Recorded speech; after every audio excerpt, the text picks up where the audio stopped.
Your eyes aren't deceiving you. That is an eggplant emoji pillow, or aubergine emoji pillow, if you're from the UK, which is convenient because today we're talking about gay movies. Yay! Gay cinema or queer cinema is my favourite genre by far because I can relate to these films so easily, obviously.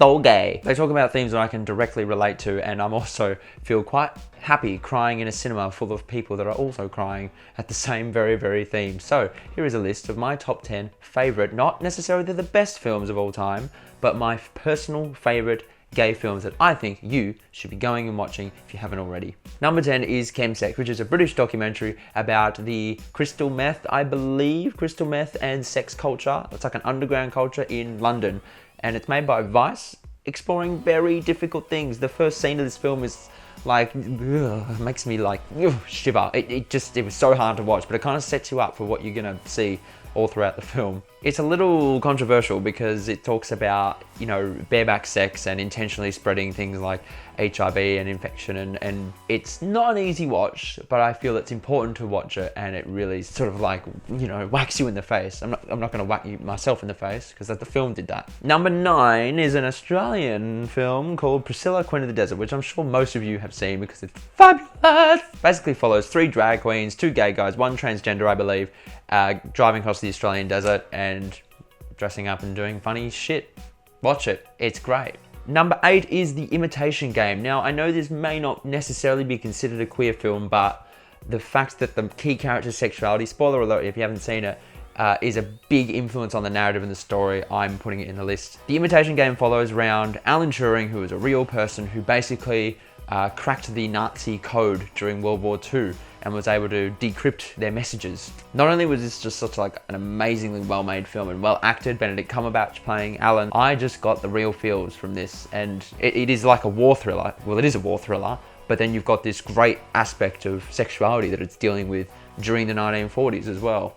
Number 7 is a film called Any Day Now, which is about a sort of newly gay couple that take under their wing a disabled child when he's basically left on his own. And this is just fantastic because it deals with obviously these 2 different minorities and how they can interact and form a bond and form a family together. Number 6 is Interior Leather Bar, and for those of you who know Travis's work, the director, you're probably yelling at me going, what about I Want Your Love? I'm sorry, but I haven't seen I Want Your Love, so therefore I don't know whether or not it should be on this list, but it's on my list to watch. Really hard movie to explain. It's like a mockumentary / documentary thing, and it's got James Franco, and it basically lifts off from a film in the 1980s that was made with Al Pacino, and a lot of that film back in the 1980s was really controversial, so a lot of it was cut, and they sort of did this recreation or reimagination of what that lost 40 minutes would look like. So they bring in this heterosexual actor to go into these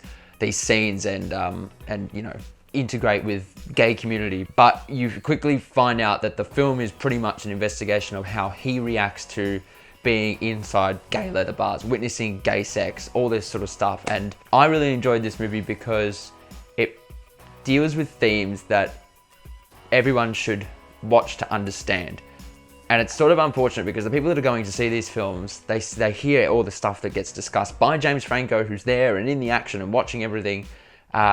But we get it, and it's the people that wouldn't otherwise go and see this film that need to go and see this film. I found myself discussing it for ages afterwards, which is ultimately what you want from a film, right? Number 5 is the movie Grandma with Lily Tomlin. And again, you could argue this isn't necessarily a queer film because it's not focusing on like gay themes. It's about Lily Tomlin, who plays a grandma, and her daughter is pregnant and needs an abortion, and it's them trying to find money for it.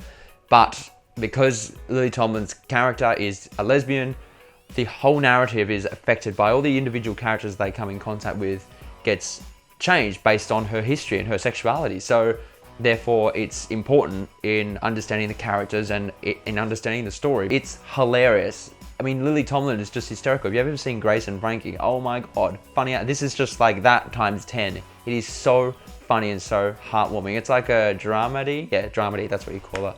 For an independent filmmaker, it was made on like 600,000 US, which is ridiculous. And it gives me hope, like ridiculous that they managed to do it. It gives me hope that you can make something, a feature film that's really good, really engaging, for that cheap.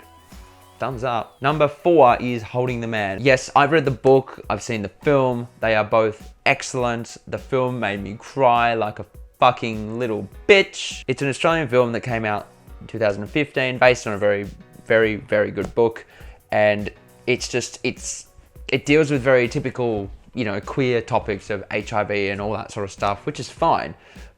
But it just did it in such a delicate way, and the actors were so convincing, the story was so convincing, it's so beautifully filmed. Number 3 is another Australian film called Downriver, and it's gonna sound very biased for me to put this film in this list because I know the person that made it, he's a friend of mine, it's his first feature film, but that's not the reason it's on this list. The reason it's on this list is because it is fucking phenomenal. It is so unapologetic and so beautifully haunting that it just makes you think and grip your way to fucking sleep and during the day when you just think about it. It is largely just a mystery. It's like a murder mystery film and it's a thriller. It just so happens that the 3 main characters are gay and there's this like love triangle going on. As a result though, because that's going on, it like Grandma in a way, it affects the narrative and affects the story.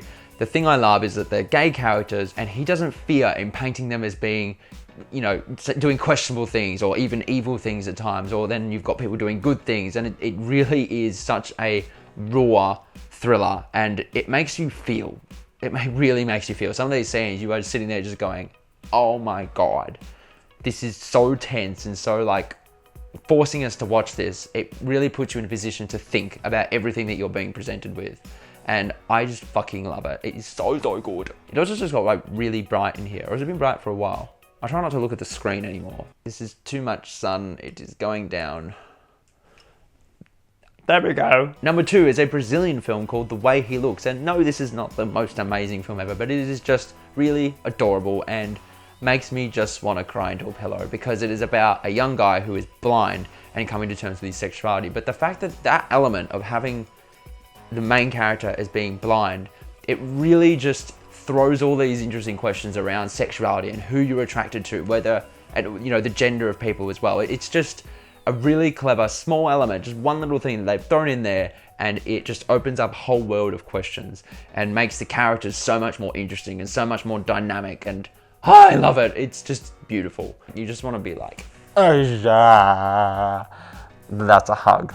And finally, number 1, probably quite cliched, is Weekend, which is a British independent film about these 2 guys that hook up and have this sort of weekend relationship. And it doesn't sound like much, and I put it off for ages watching it. I'd heard about it and just like, yeah, put it off. But I sat down one Sunday, turned it on, and I was locked onto the screen the entire time, covering the camera. Well done, Fraser. It was just so mesmerizing, this story, this really simple story of these 2 characters, mainly because I just related to it so much. And it was just like this, I remember my housemate like walking in and out, and I was just like sitting there on this emotional journey, going through this really quite a simple film as well. Such a simple topic. The simple ones are the best, you see. It's just a very genuine exploration of these 2 characters, and the way that it ends is something that I've kind of personally experienced. So that's probably why I was like, that's my impression of me crying. I can't even act as myself. And let's bring the light back in. Too much, down. That is my top 10 favorite queer films of all time, and there are still shitloads that I need to watch. I've got a very long list, but I'm a busy person. I had to travel through Europe for 7 weeks. Oh my God, follow me on Instagram and Twitter. Shameless self-promotion, I know, but you'll be able to see everything. Hopefully more photos of me jumping, if I can find randoms to take the pictures of me. If you have a queer film that you've seen that was not on that list, write it below. Or if there are others that you want to know about that other people who are watching may have seen, write it below. Thanks for watching and listening to my insanity.